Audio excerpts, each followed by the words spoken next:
Sarah Chris Longcourse, former NFL defensive end, now hosting the Green Light podcast. Had a chance to catch up with Kyle, the Ravens all-pro safety. Kyle's been on a little bit, don't look now, that doesn't typically do this, but he's been on a little bit of a media tour he this has. offseason. And Why doesn't he stop inside the vault? I know, for real. I know one of our subscribers is his father, Derek Hamilton. So shout out, Derek. It's because of him. I always call Kyle Derek. I don't know why it's stuck in my head. You must be a big Derek fan. He's a former professional basketball player overseas. Maybe you were a fan of his hoops, But anyway, I believe this episode was taped at the Super Bowl, if I'm not mistaken. And these guys caught up on a number of things. It's a great conversation. Green Light is where you can go check it out. I've actually been trying to get Chris on the show for about a year. He's a busy man, so maybe we can look into that in the coming weeks. But this would be good. Yeah, he's awesome. And I think what's cool about this is that you're looking at a Super Bowl champion winning defensive end. Great player was Chris. And then you're looking at somebody who's just getting his career started, viewed by many as one of the top safeties in the game. The versatility's off the charts. He's an all-pro.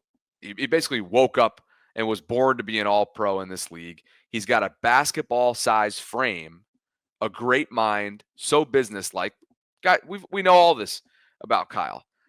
But what I think a lot of people love about him is that he just has this sicko approach to the game, meaning I really, truly believe that in his mind, he feels like he could suit up and play every single position on the defensive side of the ball.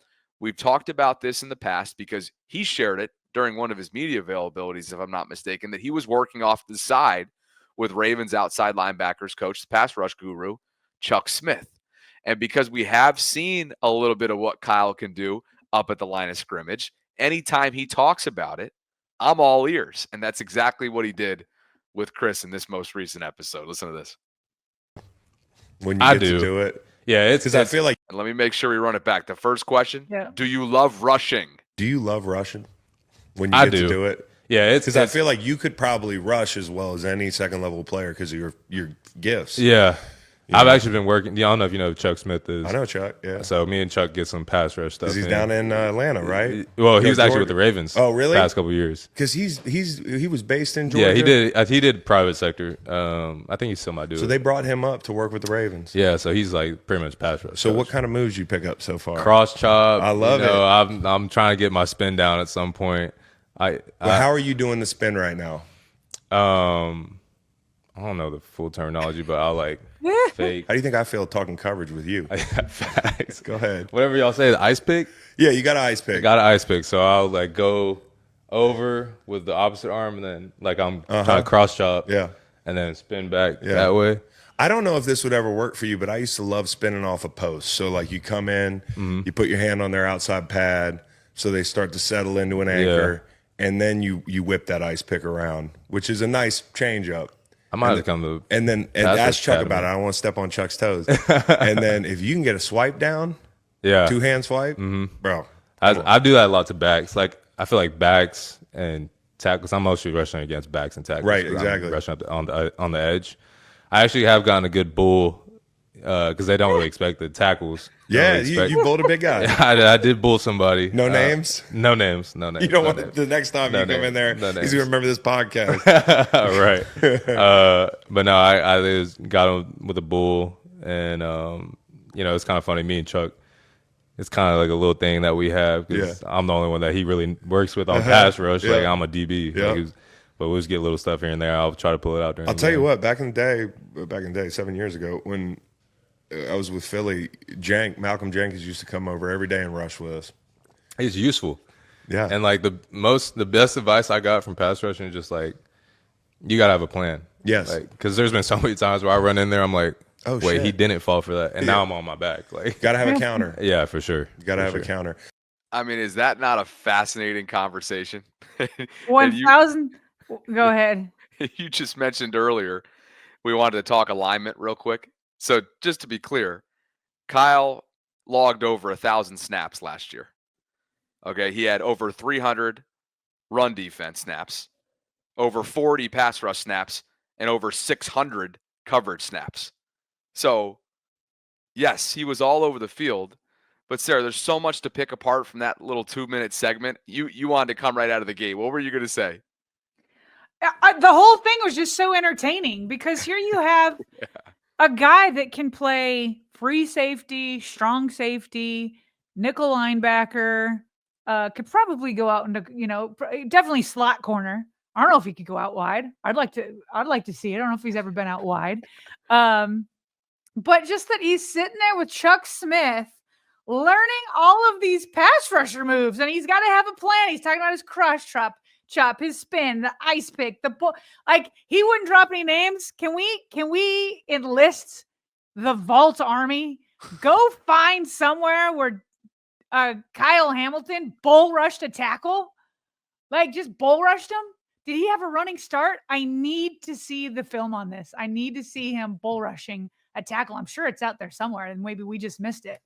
Now that we know it exists, I'm with you. PSA, let's get into the film room, guys. It's the dead of off season. We have no idea if it's your off season in your respective lives professionally, but if it is, can you grind some tape for us this past season? We need to see who it was, who was the culprit, or who was the victim, I should say.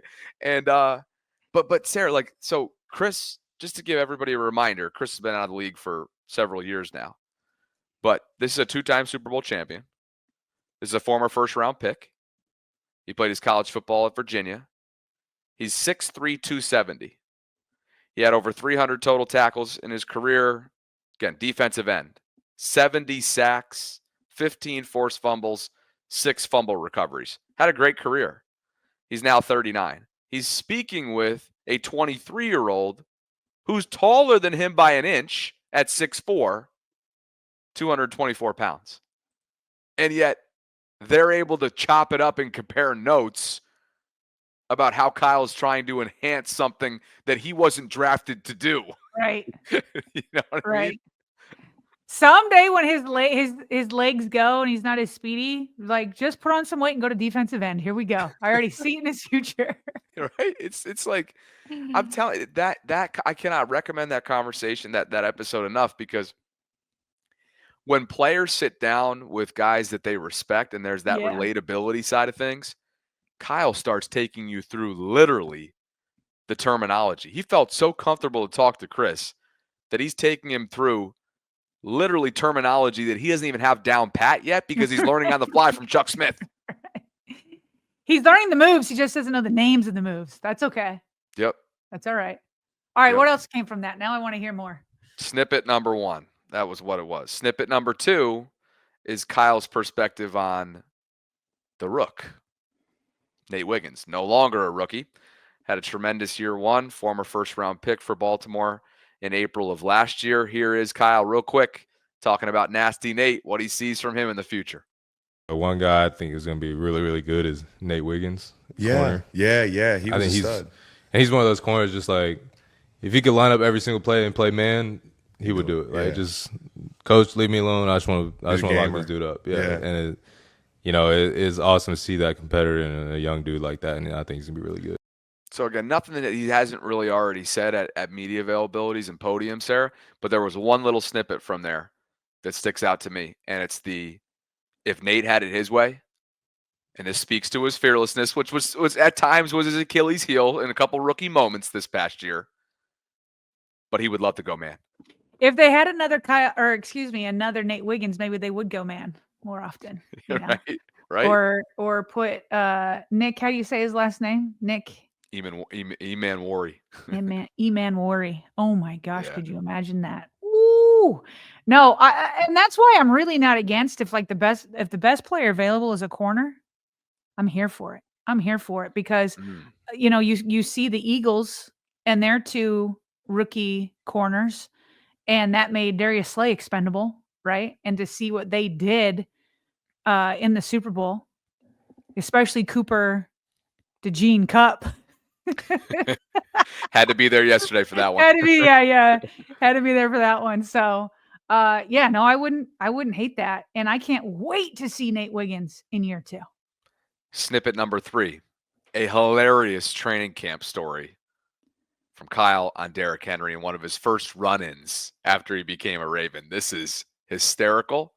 And I will define for you, just in case those of you out there aren't familiar with this term, what thudded up means. THUDDED. Thudded up. It's a practice drill. I got this from AI. A practice drill where players make full speed contact until the initial hit, but then immediately pull away and stay on their feet. Right?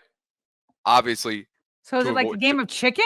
To essentially avoid big collisions. Right? Kind of sounds like a game of chicken. And I'll say I'll keep reading it. Maybe. I'll keep reading the definition though. Essentially simulating a hard collision without taking the player to the ground. It's a controlled level of contact used to practice tackling technique without the risk of major injuries. Oh, so did Kyle have to take on Derek? Is that what's going on here? I'll let him tell you. Okay, here we go. Live stuff in camp. Did you have to fit him up yet, or just thud him up? Just thudding up. What's that feel like? Yeah, I know. It's kind of funny. He's honestly kind of chill in practice because he knows that he knows nobody really wants to thud him up for real. So yes. So I thudded him up one time. I thudded him up pretty good, and I think he went to the ground. And I think after practice, this is one of the first camp practices. After practice, he was like, "Yo, Cam, I'm not gonna run you over, bro. Right. I know I'm big, whatever. I know you think you got to bring whatever you got to bring to thud me up, but let's just be professional. Just thud me up, let me go, whatever." I was like, "Okay, I got it." But everybody kind of had to, get over that hump with D-Hen. I'm telling you, man, the Derrick Henry experience is so good. It really is. Thudding up. So wait, so Derrick Henry said, "I'm going to take it easy on you," essentially, right? Is that what he said? My interpretation of Replay the end of that for me. Hey, he's got an homage T-shirt on. Shout out to sponsor Chris Long. Go back there. Get the H on his. Where is he? Right there. That's the homage H. Where? On his sleeve. Oh, okay. I didn't see that. Okay, yeah, I got that now. Yeah, just a little shout out to our sponsor. For sure. Here's the middle part of your clip as requested. To the ground. And I think after practice, this is one of the first camp practices. After practice, he was like, "Yo, Cam, I'm not gonna run you over, bro. Right. I know I'm big, whatever. I know you think you got to bring whatever you got to bring to thud me up, but let's just be professional. Just thud me up, let me go, whatever." I was like, "Okay, I got it." But everybody kind of had to, get over that hump with D-Hen. Wait, now I'm wondering too. Yeah, I'm confused by the story. Wait a second. So Derek went up to him after practice. So he thudded him up good. Kyle said I thudded him up good. Yeah. But then Derek came up to him after practice and was like, "Yeah, now I'm trying to figure out this interpretation." Chat? He's saying, I'm not going to get you back? Huh. I don't know. Chat? Is this going over our heads here? Now, okay. It's not uncommon. Listen, if we get Kyle on, I think we know what question number 1 will be. Yeah. What did you mean? Clarify for us the thudding. Okay, see, this is what I thought too. 7G Phil, this is what I had thought the first time I listened to it. Yeah, that's what I thought. Is because he took him out, had him on the ground. He's like, "Dude, you don't have to prove yourself against me. Let's just be professional." Okay. Because if you want, I could return the favor. Yeah. But let's not do that to each other. We're teammates. It sounds to me like there's a consensus. Yeah. Okay. It took us a second, but we're here now. Appreciate you guys. That's good though. But isn't it the way that Kyle almost eats swallows his pride a little bit, right? At the end, he's like, "All right, got it. Whatever you say, Derek." Yeah. Okay, King. Okay, King. Oh, goodness. So anyway, that conversation in full is on the Greenlight YouTube channel. Enjoyed it earlier today, and that now brings us to quick hits, but we should sneak in a couple super chats beforehand, beginning with Dreams, which is yours. Jaden Higgins ran a 4.47, loves to run block, is 6'4", and can play on the inside and outside. Ravens might need to trade up in the second round for him. My man Quion has been singing the praises of Jaden Higgins for what feels like weeks now. Remember, this is the Iowa State wide receiver. You have your measurables right there, 6'4", 214, transferred from Eastern Kentucky. And I believe you got probably what you wanted to hear there, Dreams, from Emery Hunt when he came on the show last week. Sea King, King of the Seas. Why don't teams recruit sumo wrestlers for offense and defensive lines? No. While he brings that up, keep reading it. Yeah. I got to show you the sumo wrestler and Micah Parsons went up against each other. Yeah. Okay. Let me see if I can find this. Keep You reading. do that. I'll read the rest of it. I found it. Yes. Let me download it real quick. He says those dudes are just as big as NFL linemen and are surprisingly quick. And while you bring that up, not a fan hits us with one. If we bring in another solid corner, move Marlon to slot, let Nate do his thing, and draft Nicky Manwari to pair with Kyle, the secondary would be scary. The question is, will Nick be there? Not a fan. He tested unbelievably well last week in Indy, and I just don't get the sense that unless there's some weird trend, right, some weird trend leading up to 27th at other positions aside from corner, that he'll be there. But I could be wrong. Show us what Sea King wants to see. This is bananas. Watch Micah Parsons Should try we to mute it? move. No, it's kind of interesting to hear people in the background. Here we go. There's no music. All right. Yeah, move him.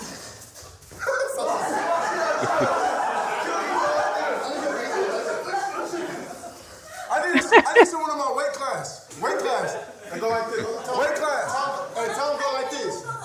Can you tell him go like this? Good. You hear him making excuses. The weight class isn't fair. Look at him, dude. He is like churning. Look at his legs churning. Oh, yeah. Cannot move him whatsoever. Look, he's got a smile on his face. He knows he can't do anything. Just so everyone knows, Micah's weight class would be 245. So, Yeah, well, that dude's definitely more than 245. for So sure. I get what he's saying. Sure. Let's get Namdi Matabike in there. Let's take Namdi Matabike on a free vacation out to Japan. But part of those duties, in order to be free, he's got to go to some of these sumo wrestling matches and see, pound for pound, who he can move. And if he can't move guys, recruit him. Tough funny. sell for the offseason. But you try your best to recruit him for that, huh? Amazing. Free trip to Japan for one day in the sumo wrestling ring. Is that what they call it? The sumo Hopefully wrestling ring? first class on the way over. How about that? Yeah. Appreciate you, Sea King. A And that long brings us, flight. yes, it is. Having done Asia several times, I know we both have. Oh boy, that is no joke.